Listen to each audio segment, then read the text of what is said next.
जब प्राचीन इंसानों ने कभी मांस नहीं खाया तो फिर ये चिकन लेग पीस का फितूर किसने फैलाया? सोचो, जब इंसान के सबसे पहले पूर्वज यानी एस्ट्रोलोपैथिक्स मांस नहीं खाते थे तो आखिर ये चिकन टिक्का और मटन बिरयानी का क्रेज शुरू किसने किया? क्या ये कोई संयोग था या इंसानी भूख का अजीब मोड़? दुनिया में जीवन की शुरुआत कैसे हुई? कैसे एक सिंगल सेल से इंसान बनने का सफर शुरू हुआ? और इस सफर में हमारे खाने पीने की आदतों का क्या रोल रहा? हम सब जानते हैं कि इंसानों के सबसे पहले पूर्वज घास पत्ते और फल खाकर जीते थे। मांस तो उनके मेन्यू में था ही नहीं। फिर ऐसा क्या हुआ कि इंसानों ने मांस खाना शुरू किया और ये हमारी आदत बन गई? क्या ये बदलाव केवल भूख की वजह से हुआ था या इसके पीछे छुपी है इंसानी इतिहास की कोई हैरान करने वाली कहानी? और सबसे बड़ा सवाल कि ये सिर्फ एक कहानी नहीं बल्कि आपके खाने की आदतों, आपकी संस्कृति और आपकी अस्तित्व की जड़ों तक ले जाने वाली एक अनोखी जर्नी है। भाई, इंसान बनने की सफर में मांस का बड़ा रोल था। साइंटिस्ट लोग कहते हैं कि मांस खाना हमारे दिमाग के टर्बो मोड में डालने वाला कैटलिस्ट था। और वो पहला नॉनवेज लवर कौन था? इसका जवाब आज तक किसी को नहीं मिला। अब एक नई रिसर्च ने चौंकाने वाली बात बताई है। हमारे पुरखे एस्ट्रोलोपैथिक्स के फॉसिल्स की जांच हुई है जो साउथ अफ्रीका में मिले हैं और करीब 37 से 33 लाख साल पुराने हैं। इनकी दांतों की ऊपरी परत यानी इनेमल में जो केमिकल मिला उसने ये राज खोला कि इनके खाने में मांस का नामो निशान नहीं था। तो सोचिए, जब ये लोग पत्तों और फलों से गुजारा कर लेते थे तो आखिर वो कौन था जिसने पहली बार चिकन लेग पीस का सपना देखा और मटन करी बनाई? वैसे अब भी ये एक बड़ा सवाल है। नया रिसर्च कहता है कि हमारे पूर्वज एस्ट्रोलोपैथिक्स मांस के चक्कर में ज्यादा नहीं पड़े। मतलब ये लोग शुद्ध घास पात टाइप के थे। साइंटिस्ट इनको इंसान बनने के सफर का एक अहम पड़ाव मानते हैं। ये भाई साहब आधे बंदर आधे इंसान जैसे थे, यानी ना पूरी तरह जंगल वाले ना पूरी तरह सिविलाइज्ड। रिसर्च ये भी कहता है कि मांस खाने का ट्रेंड बाद में शुरू हुआ। या तो किसी दूसरी एस्ट्रोपैथिक्स के खानदान ने इसे अपनाया या फिर होमिनिन्स नाम की दूसरी इंसानी प्रजाति ने। वैसे एस्ट्रोलोपैथिक्स 42 लाख से 19 लाख साल पहले पूर्वी और दक्षिणी अफ्रीका में रहते थे और आज के मॉडर्न यानी आपके पिताजी और आप जैसे लोग लगभग 3 लाख साल पहले अवतार में आए। भाई, रिसर्च ने तो एकदम साफ कर दिया, जिन 7 एस्ट्रोलोपैथिक्स की फॉसिल्स का स्टडी किया गया वो सब के सब बेगन निकले। मतलब ये लोग शुद्ध घास पत्ते, फल और सवाना के फल फूल खाकर जिंदगी काटते थे। रिसर्चर्स के मुताबिक हाँ, कभी कभार मांस खा लिया होगा, जैसे आजकल बंदर और लंगूर खा लेते हैं, पर इनका डाइट ज्यादातर पेड़ पौधे पर टिका था। चलिए आपको एस्ट्रोलोपैथिक्स का इंट्रोडक्शन दे ही देते हैं।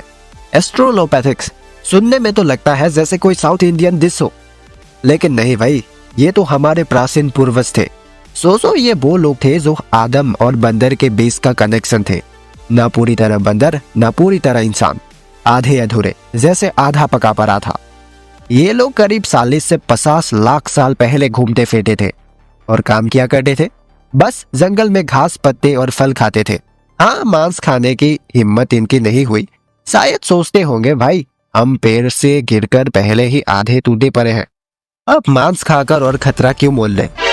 इनके हाथ सोते सोते लेकिन दिमाग थोड़ा बड़ा होने लगा था, तो ये सोचने लगे कि अरे पेड़ पर चढ़कर फल खाना ज्यादा आसान है, लेकिन ये शेर सीटे वाले एरिया में ज्यादा घुसने की जरूरत नहीं है। मतलब ये थोड़ा चालाक बन रहे थे, लेकिन पूरे पक्के इंसान बनने में इन्हें टाइम लगना था। तो समझ लो, एस्ट्रोलोपैथिक्स हमारे डाइनिंग टेबल वाले इंसान बनने की कहानी का पहला पन्ना थे। इन्होंने मांस नहीं खाया, पर हाँ, इंसान बनने की कोशिश जरूर शुरू करनी थी। अब इन एस्ट्रोलोपैथिक्स का चेहरा तो पूरा बंदरों जैसा था और दिमाग हमारी तुलना में 1/3। पर हाँ, इनके हाथ लंबे और थोड़े मुड़े हुए थे जो पैरों पर चढ़ने में बड़े काम आते होंगे। ये 2 पैरों पर सीधा चलते थे, तो समझ लो इंसानों के बाइपेडल वॉक का फॉर्मूला यही से शुरू हुआ। अब इनका सबसे फेमस फॉसिल लूसी के नाम से जाना जाता है। लूसी 1974 में इथियोपिया में मिली थी और इनकी उम्र करीब 32 लाख साल बताई जाती है। लूसी शायद फीमेल थी और इनकी हाइट सिर्फ 3.5 फीट थी। भाई, जो भी चीज कोई जीव खाता है उसके केमिकल्स उसके शरीर में समा जाते हैं, यहाँ तक कि दांतों की सख्त परत यानी इनेमल में भी। यही तो होता है जो फॉसिल बनने में मदद करता है। रिसर्चर्स ने साउथ अफ्रीका के जोहान्सबर्ग के पास स्टार्कफोंटेन गुफा से मिले दांतों की जांच की। ये गुफा वैसे होमिनिन फॉसिल के लिए फेमस है, यानी हमारे प्राचीन पूर्वजों का ठिकाना। अब एस्ट्रोलोपैथिक्स के दांतों में 2 तरह के नाइट्रोजन आइसोटोप मिले, जो हूबहू वैसे ही है जैसे उस वक्त के शाकाहारी जीव के दांतों में होते थे। ये नतीजा मांसाहारी जानवरों जैसे लक्कड़बग्घे और तेंदुए के फॉसिल से बिल्कुल अलग है। वैसे मांस खाने का सबसे पुराना सबूत इथियोपिया में मिला है, जो करीब 34 लाख साल पुराना है। इसमें जानवरों की हड्डियां मिली जिन पर काटने के निशान थे, लेकिन यहाँ भी झगड़ा जारी है, ये निशान मांस काटने की है या किसी और चीज के। देखो भाई, एस्ट्रोलोपैथिक्स के दिमाग बाकी होमिनिन्स के मुकाबले सोते थे। मतलब साफ है, ये बंदे ज्यादा मांस नहीं खाते थे, और यही थ्योरी को सपोर्ट करता है कि इंसान के दिमाग के विकास में डाइट का बड़ा रोल था। अगर हमें पता होता कि एस्ट्रोलोपैथिक्स ज्यादा मांस खाते थे, तो हम ये नहीं कह पाते कि होमिनिन्स के दिमाग का बढ़ना मांस खाने की वजह से हुआ। मांस खाने से सिर्फ दिमाग ही नहीं बढ़ा, बल्कि शरीर का साइज भी बड़ा हुआ। पेट का साइज सोता हुआ, समाज में नयापन आया और औजारों का इस्तेमाल भी शुरू हुआ। तो समझ लो, मांस खाना एक तरह से जिम डाइट जैसा था। ज्यादा खाओ तो बाइसेप्स भी बनेंगे और दिमाग भी तेज दौड़ेगा। पर सबसे पहले कौन था जो मटन बिरयानी के सपने देख रहा था?